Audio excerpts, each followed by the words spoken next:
Everyone, kamusta po kayong lahat sa magandang araw po at maraming salamat po sa lahat ng po nagpabook ng reading. Sa mga gusto po sa mga bago dito sa channel, please subscribe and like nyo po at mag-comment po kayo dyan para po mag-exchange energy po tayo dahil meron po tayong mga rituals na binibigay dito everyday. Ito po yung aking Facebook account, message lang po kayo dyan.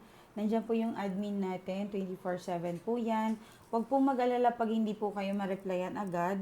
Kasi, baka po nadaganan lang. Message lang po kayo, i-up nyo lang po. Ito po yung ating backup account. Pwede rin po kayo. Pero yung main po natin, yun po yung kanina. Ito po. Okay? Yan po yung main natin. At meron po mga number dyan. Para, depende po sa inyo kung saan po kayo.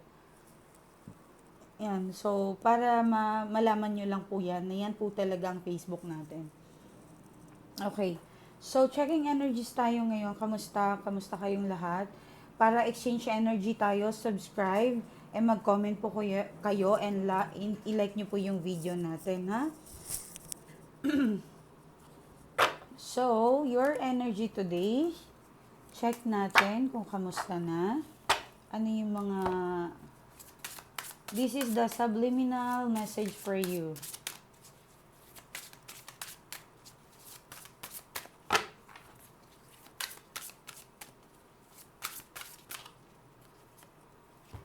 Okay, so the judgment. I stood before an almighty excitement. Enjoy overwhelmed me as a God opened his arm, welcome me. And the sounds of trumpet, the feast in heavens begin. Wow. So, parang you have something na parang you are ready. Yung binibigay ng Panginoon sa'yo, wini-welcome mo, rini-receive mo. Okay? Parang spotlight ka ngayon. Sabi nga nila ay, ang Panginoon ay talagang binibigyan niya tayo ng blessing, especially sa mga mabubuting tao. Okay? Kuha pa tayo ng dalawa pa.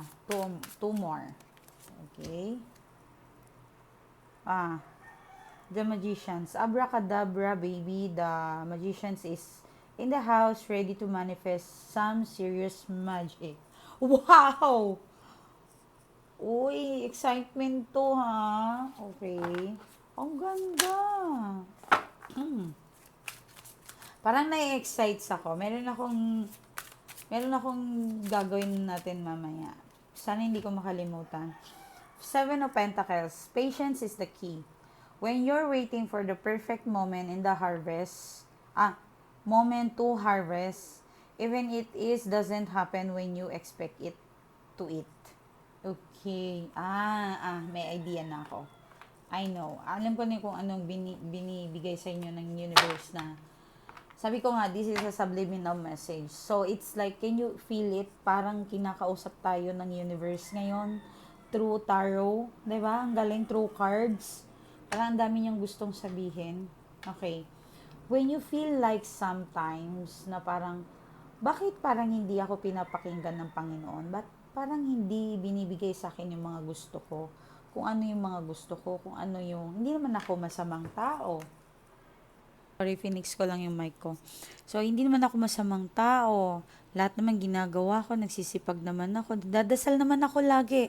Meron pa nga every Saturday, Sunday, di ba, nagdadasal talaga. Yan. So, pumupunta talaga sa church. So, I believe naman, human being lang tayo. Hindi natin mapigilan magtanong, mag-question sa Panginoon, sa universe. Bakit parang ang bagay ng progress sa akin? May mga ganun kayo, naiintindihan ko po yun. Pero, believe ako sa mga tao na mahaba ang pasensya. Okay? Ako, nagtanong din naman ako before na, pero hindi ako nagalit sa Panginoon. Ba't ako magagalit? Why should I? Tsaka sino ba ako? Tao lang naman ako na gawa at likha ng Panginoon, 'di ba? Nagtanong lang naman ako. Yung sobrang Lord, bakit nangyayari to sa akin? Ang dami-daming tao, ba't ako?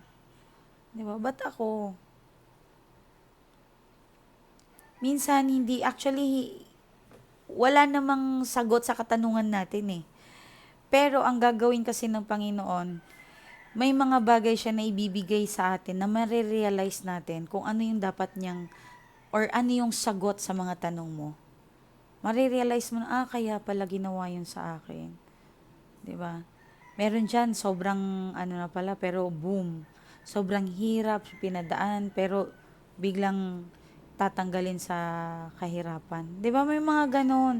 So, ang gusto ko lang sa inyo mga madam ko, pag nag-manifest kayo, pag nagdasal kayo, ganito yan ha.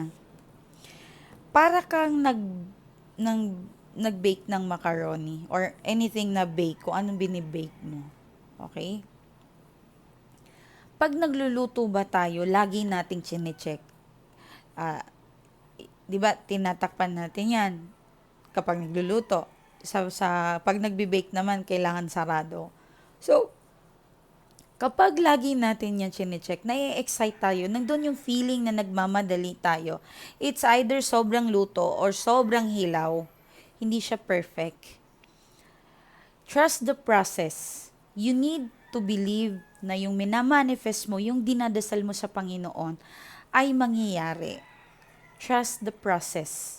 Maluluto ang ginagawa mo, nasa tamang oras, nasa tamang minutes yan, hayaan mo siya. Wag open and close, open and close, and open and close.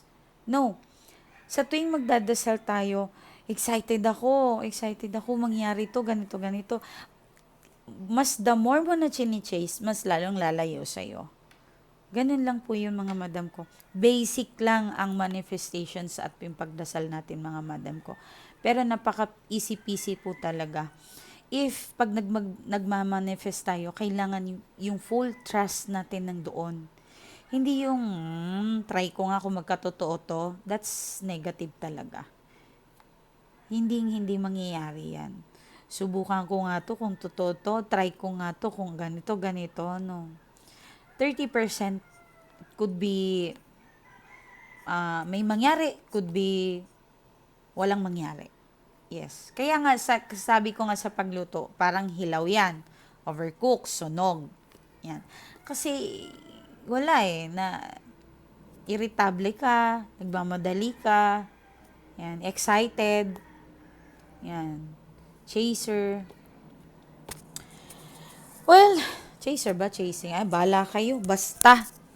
Bahala kayo. Ako, in-explain ko na sa inyo kung ano yung secret na sangkap talaga ng manifestations at pag-pray, pagdasal natin sa Panginoon. Trust the process. Iiyak mo sa Kanya. Sumigaw ka sa Kanya. Hindi yung iiyak ka sa lalaki, iiyak ka sa anak mo, sa ibang tao. Alam mo yun, yung nagwawala ka na. Ako, sisigaw lang ako, kausap ko yung Panginoon, kausap ko yung mga anghel. Doon ko linalabas sa kanila lahat ng sama ng loob ko. After noon, okay na ako, relax na ako. Oo, 'di ba? Gawin niyo 'yun, try niyo talaga 'yun.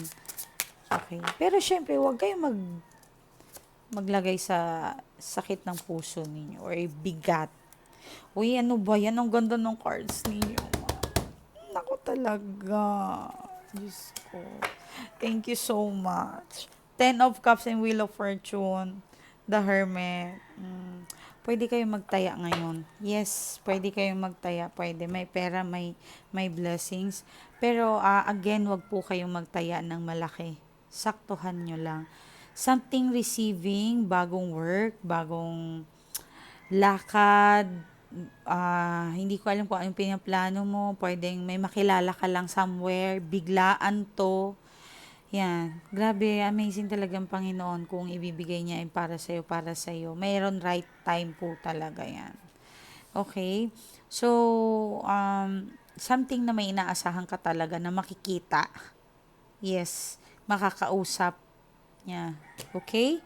So, sa love, kamusta yung mga puso ninyo? I know, sa love, dyan kayo na-excite. Yeah, okay na tayo sa pera. Love naman tayo ngayon. Kamusta yung mga love? Oops. I'm scared of being vulnerable. Bahala kayo. Basta ako sinabi ko kung ano. I don't feel I deserve you. I need some space right now and don't trust me, please. Okay.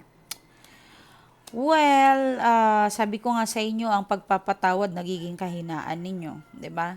Lagi kayong nagpapatawad imbis na palakpakan kayo, imbis na maging ma-amaze sila or parang wow, pinatawad ako.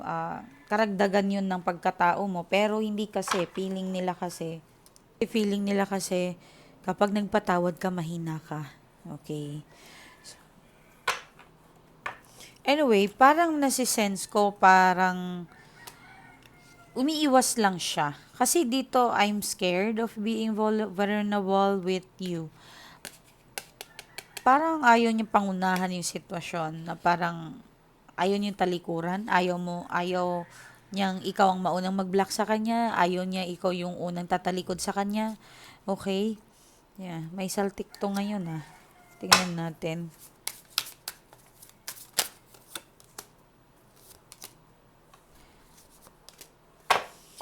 The energy between felt amazing. You are so beautiful to me. I can feel that magnetic pull towards on you. Okay. Parang may something naduduwag dito. Actually, nag-overthink to as of now. Nag-overthink, nag-uurong sulong.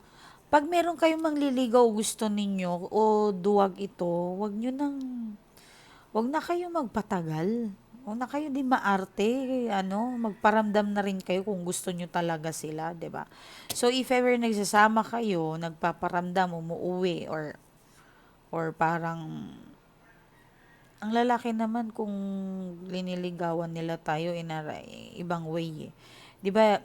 Yung lalaki sa mga may asawa diyan na nagsasama, kapag may gusto sila malambing yan sila, 'di ba? Oo. So, wag ka na rin pa, bebe. Okay lang yun. Okay? Yan yung nafe-feel niya ngayon. The energy between us is felt amazing. Nai-inlove siya sa tuwing kasama ka niya or kung hindi po kayo magkasama, pwedeng nagkikita lang kayo, nai-inlove siya, masaya, parang ini-enjoy niya yung moment na magkasama kayo, parang ayaw niya masira yon. So, wag ka lang epal talaga na sirain din yung moment ninyo. Kasi may mga iba parang ginagamit yung pagkakataon para may makita, may stalk kayo or may malaman na mali sa kanila. Negative po yan mga madam. Huwag nyo po yung gawin, okay? Lalo na yung mga bihira lang magkita, enjoy the moment, okay? And pag hindi kayo magkasama, magpaka-busy ka. Ganon. Okay, yun yung tinitreasure niya naman na magkasama kayo. Pay attention to your health. Okay, yung health daw, of course, lahat tayo, kailangan natin yan. Kailangan talaga yan. Okay, and be careful, do not take risks. Exactly. April. Tapos ng April. Okay, ano mo na. Alam ko na. Okay, gets ko. If ever last April kayo nagkakilala or nag-communications, nagparamdam siya, maybe this month, iniisip niya yung moment na to. Yung April na kailan kayo magkasama or magkausap, magka-text, magka-sex. Naiisip niya ngayon yung mga araw na to. Okay? Yes, naiisip niya yan. Tanggalin muna natin. Month pala yung mga yan. Sige. Okay. Siguro nga magkasama kayo. Someone's working against you behind your back. Oh, rat. Oh, which actually rat is not it's a signs na parang hindi naman siya dangerous yung rat. Actually, masipag talagang rat eh. Someone's working against you and behind your back. Oh, someone na manipulated sa school. Pwede sa school, pwede sa work, pwedeng, kasama nyo sa bahay, something traitor. Or tama bang words? Traidor. Yan. Someone na behind your back nga eh. Nagtatraidor. Well, hindi natin i-claim ano yan. Medyo nakakalungkot lang to kasi sorry for her, 'di ba? Kung sino man ang traidor po sa inyo, I'm sorry for her. Parang nalulungkot ka, ganun ang ugali niya. Well, pagdasal nyo na may babalik naman yun sa kanya. Ang gagawin niyo mga madam ko, kumuha kayo ng asin, pero hindi po araw-araw naglalagay ng asin. Sa tuwing may problema lang. Halimbawa, resonate ka dito, ala, may nag-backstab sa akin. Meron nga nagmanipula. Maglagay ka ng asin sa pintuan mo, mga madam ko. Maganda po yan. So, stay nyo po for 3 days. Then, tanggalin na kaagad. Ha? Huwag kayo maligo basta-basta ng asin. Hindi po tama ang araw-araw. Ang naggaganon lang po, naglalagay ng asin, naliligo, iniinom pa nga. Kapag, ano bang tawag dito? Kapag may problema lang po mga madam ko. Okay? Okay, understood? Sige, sa tingin ko naman naintindihan ninyo.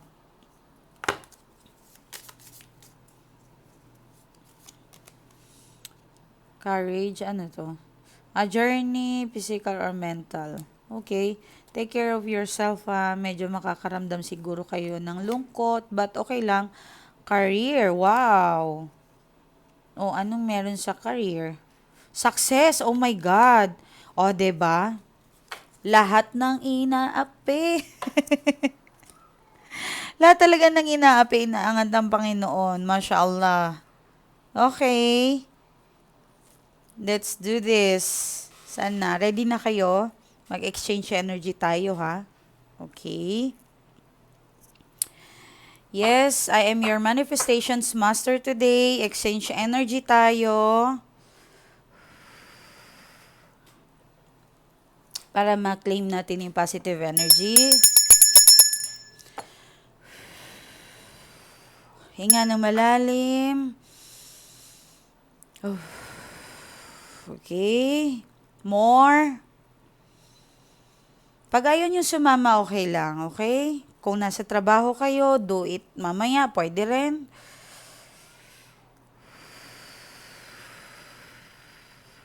Again.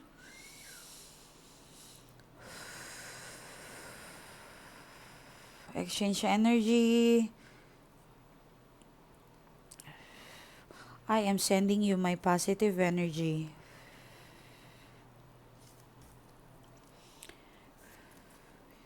Yung career.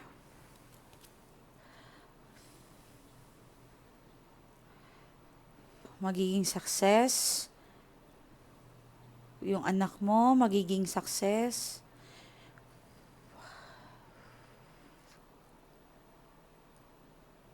Magiging maswerte sa lahat ng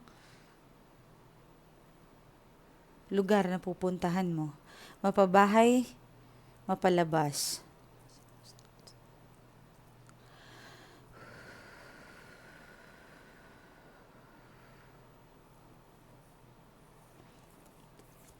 Magsasucess ka, magtatagumpay ka sa lahat ng pupuntahan mo, sa lahat ng plano mo sa buhay. Anumang araw, taon, at napanood mo yung video na to, magsasucess ka. At magkakaroon ka ng maraming pangarap, matutupad mo lahat ng pangarap mo. Places, gamit, bahay, lupa, sasakyan, lahat ng minamanifest mo. Anak mo gusto mong mayaman, anak mo gusto magtapos ng pag-aaral, maging success sila sa lahat ng pangarap mo ngayon.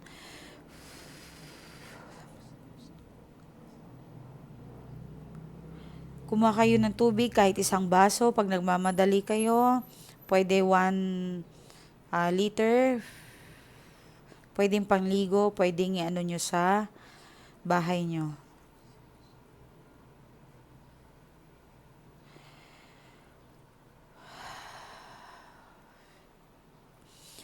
Okay, relax ha.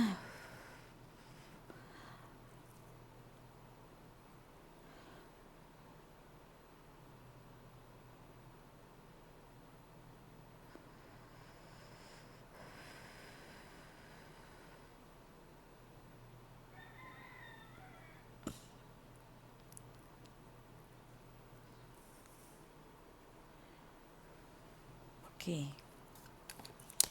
So, sabihin na natin dito yung person mo. Balik tayo. Tingnan natin yung person mo. Dito sinasabi ko kanina sa'yo na tinitreasure niya yung mga panahon na magkasama kayo. So, ano pa yung nararamdaman ng person mo ngayon? Ano yung mga kaganapan niya ngayon? O, pinagdadasal ka ng person mo. Masaya siya sa tuwing meron siyang nababalitaan sa'yo. Yes. Ay, my gosh. 80% sa nanonood na to, magiging masaya ang love life ninyo, mga madam ko.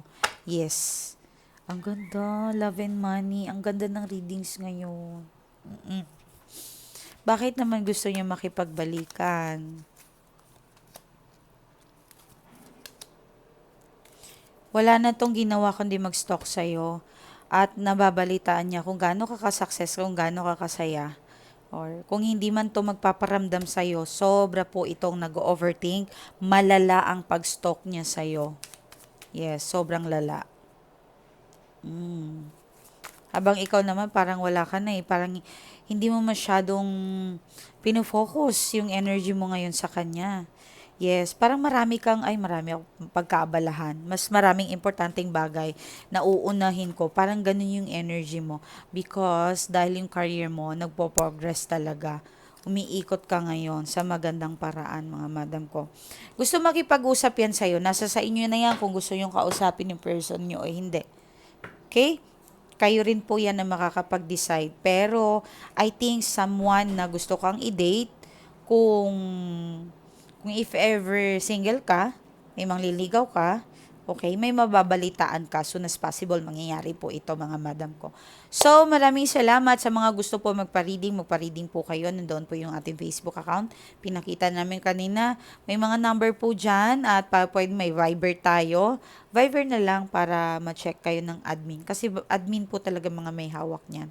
Okay, I love you all. Ingat po kayo and maraming salamat.